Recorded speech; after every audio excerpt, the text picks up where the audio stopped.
എല്ലാവർക്കും നമസ്കാരം. എല്ലാവർക്കും പ്രഭാസ് വെജി വേൾഡിലേക്ക് സ്വാഗതം. ഞാൻ ഇന്നിവിടെ വന്നത് ഒരു അടിപൊളി പായസമായിട്ടാട്ടോ. അവില് കൊണ്ടൊരു നല്ല തേങ്ങയൊക്കെ വറുത്തിട്ട് തേങ്ങാപ്പാലൊക്കെ ഒഴിച്ചിട്ടുള്ള ഒരു അടിപൊളി പായസം. ഓണമൊക്കെ വരാൻ പോവല്ലേ, അപ്പൊ നമ്മുടെ ഓണ വിഭവത്തിന്റെ സ്റ്റാർട്ടിംഗ് ആയിട്ട് ഒരു അടിപൊളി പായസവും ബാക്കിയുള്ള വിഭവങ്ങളാണ് വരുന്നത്.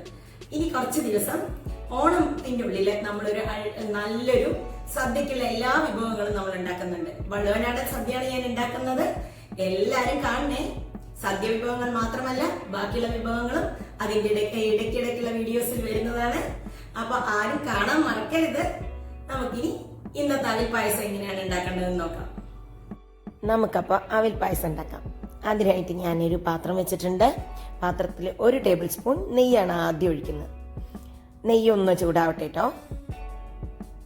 നെയ്യൊന്ന് ചൂടാവുമ്പോൾ 1 കപ്പ് ചുവന്ന അവിലാണ് ഇടുന്നത്. നല്ല തിക്കായിട്ടുള്ള അവിലിടണേ, ഇല്ല എങ്കിൽ മൊത്തമായി പൊടിഞ്ഞു പോകും. അപ്പം ഇനി ഇതിനെ നമുക്ക് നന്നായി അങ്ങോട്ട് ഫ്രൈ ചെയ്തെടുക്കാം. ഒരു ചെറിയൊരു ക്രിസ്പിനെസ് ഒക്കെ വരും, അതുവരെ ഒന്ന് വറുത്തെടുക്കാം. അപ്പം നെയ്യിൽ കിടന്നതൊന്ന് മൂക്കട്ടെ. ഇനി അതിലേക്ക് ഒരു 1/2 കപ്പ് ശർക്കര പാനി ഒഴിച്ചിട്ടുണ്ട്. ഞാൻ വെള്ളം ഒഴിച്ച് വൃത്തിയാക്കിയതാണ്. അപ്പം കല്ലൊന്നും ഉണ്ടാവില്ല. അതിനാണ് ഞാനിപ്പോഴും ശർക്കര പാനി ഉണ്ടാക്കി വയ്ക്കുന്നത്. ഇനി ഇതിൽ കിടന്നിട്ട് നെയ്യിലും ശർക്കര പാനിയിലും കിടന്നിട്ട് അവിലൊന്ന് നന്നായി വേവട്ടെ. അതൊന്ന് നന്നായി ഇതിലേക്ക് നെയ്യിൻ്റെയും ശർക്കരയുടെയൊക്കെ ടേസ്റ്റ് അവിലേക്ക് പിടിക്കുന്നവരാവട്ടെ. അപ്പോഴേക്കും നമുക്ക് തേങ്ങാപ്പാലെടുക്കാൻ ചെറുതായിട്ടൊന്ന് ഞാൻ കാണിക്കുന്നുണ്ട് അറിയാത്തവർക്കായിട്ട്. അപ്പോൾ തേങ്ങാപ്പാലെടുക്കാനായിട്ട് ഒരു പാത്രത്തിലേക്ക് ഞാൻ ഒരു തുണി വെച്ചിട്ട് മിക്സിയിൽ ഞാനൊന്ന് ചെറുതായിട്ട് ബ്ലെൻഡ് ചെയ്തെടുത്തിട്ടുണ്ട് കേട്ടോ, വെള്ളമൊന്നും ചേർക്കാതെ, ഒന്നാം പാലെടുക്കാനായിട്ട്. ഇനി അതിനെ നമുക്ക് നന്നായി പിഴിഞ്ഞെടുക്കാം. മിക്സിയിൽ ബ്ലെൻഡ് ചെയ്ത് കഴിഞ്ഞാൽ പെട്ടെന്ന് തന്നെ പാല് നമുക്ക് നന്നായിട്ട് കിട്ടുന്നുമുണ്ട്. അതുകൊണ്ട് അങ്ങനെ ചെയ്യുന്നത്. ഞാനിതിൽ 3 തേങ്ങയുടെ പാലാണ് കേട്ടോ ഉപയോഗിക്കുന്നത്. അപ്പോൾ ഇതിൽ നിന്ന് 1 cup full fat coconut milk കിട്ടിയിട്ടുണ്ട്. 3 കപ്പ് രണ്ടാം പാലും കിട്ടിയിട്ടുണ്ട്. ഇനി നമുക്ക് പായസത്തിലേക്ക് പോകാം. ഇത് നന്നായി ഫ്രൈ ആയി നല്ലോണം കുറുകിയിട്ടുണ്ട്. ശർക്കരയൊക്കെ അതിൽ പിടിച്ചിട്ട് നല്ല വൃത്തിയായിട്ട് ഇപ്പം തന്നെ നല്ല മണമാണ്. ഇനി നമുക്കിതിലേക്ക് 3 കപ്പ് രണ്ടാം പാൽ ഒഴിച്ചു കൊടുക്കാം.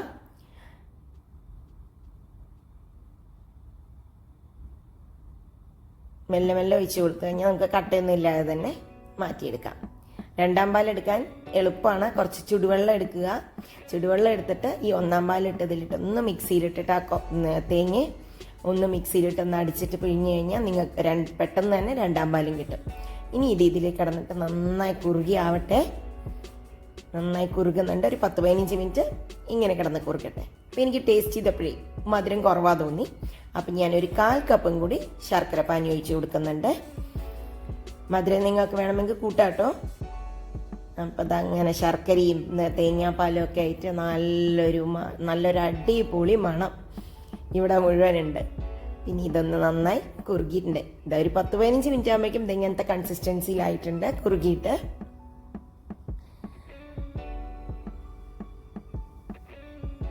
കുറുകി കറക്റ്റ് ആയിട്ടുണ്ട്. ഇനി നമുക്കിതിലേക്ക് ഒന്നാം പാൽ ഒഴിക്കാറായിട്ടുണ്ട്. 1 കപ്പ് ഒന്നാം പാലാണ് കേട്ടോ. എനിക്ക് 3 തേങ്ങയിൽ നിന്ന് കിട്ടിയിരിക്കുന്നത്. 1 കപ്പ് ഒന്നാം പാൽ ഒഴിച്ചു കൊടുക്കാം. ഒന്നാം പാൽ ഒഴിച്ചിട്ട് അധികം നേരം തിളപ്പിക്കാൻ പാടില്ല. ഒന്നാം പാൽ ഒഴിച്ചാൽ ജസ്റ്റ് ഒന്ന് ഇളക്കി ഓഫ് ചെയ്യാനേ പാടുള്ളൂ. അപ്പം നമുക്ക് നന്നായി ഇളക്കി ചേർക്കാം. ഇപ്പോൾ കണ്ടോ, ആ ബ്രൗൺ കളർന്ന് മാറി ലൈറ്റ് ബ്രൗണിഷായി. നല്ല ഒന്നാം പാലും കൂടി ആകുമ്പോഴേക്കും പറയണ്ട കേട്ടോ മണം. അപ്പോൾ ഇതാ ഏകദേശം റെഡി ആയിട്ടുണ്ട്. ഇനി ഇതിലേക്ക് ഞാൻ കുറച്ച് ചുക്കും ജീരകവും ഏലക്കായും കൂടിയിട്ട് പൊടിച്ച് വെച്ചതാണ്.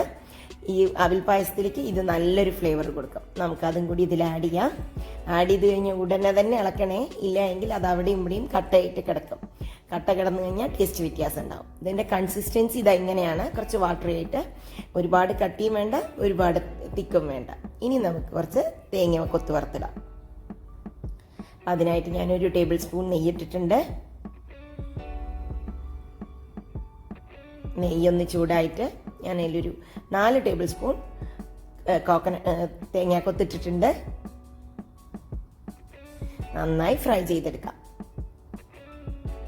നല്ലവണ്ണം ഫ്രൈ ആവണം, നല്ല ചുവന്ന്. തേങ്ങാക്കൊത്തും കൂടി ഇടുമ്പോഴേക്കും പായസം നല്ല സൂപ്പറാവും. തേങ്ങാക്കൊത്തില്ല എങ്കിൽ കുഴപ്പമില്ല, അണ്ടിപ്പരിപ്പ് ഇടാം വേണമെങ്കിൽ. ഇതായിട്ടുണ്ട്. നമുക്കിനി ഇതിനെ അതിലേക്ക് ഇടാം. ഇതായിട്ടിട്ടുണ്ട്. നല്ല ചുക്കും ജീരകത്തിൻ്റെയൊക്കെ മണം വന്നിട്ടുണ്ട്. ഇതാ അടിപൊളിയായിട്ട് ഫുഡ് റെഡി ആയിട്ടുണ്ട് നമ്മുടെ പായസം. അപ്പം എല്ലാവരും ട്രൈ ചെയ്ത് നോക്കൂ. ഒരു വെറൈറ്റി പായസം പെട്ടെന്ന് തന്നെ ഉണ്ടാക്കാം. ഒരു അരമണിക്കൂറിനുള്ളിൽ നമുക്ക് പായസം റെഡിയാവും. അപ്പോൾ അടിപൊളി പായസം എല്ലാവരും കാണും. ഇഷ്ടപ്പെട്ടാൽ ലൈക്ക് ചെയ്യാനും കമൻറ്റ് ചെയ്യാനും സബ്സ്ക്രൈബ് ചെയ്യാനും മറക്കരുത്. ഫ്രണ്ട്സുമായിട്ട് ഷെയർ ചെയ്യൂ. Thank you. അടുത്ത വീഡിയോയിൽ കാണാം. Bye bye.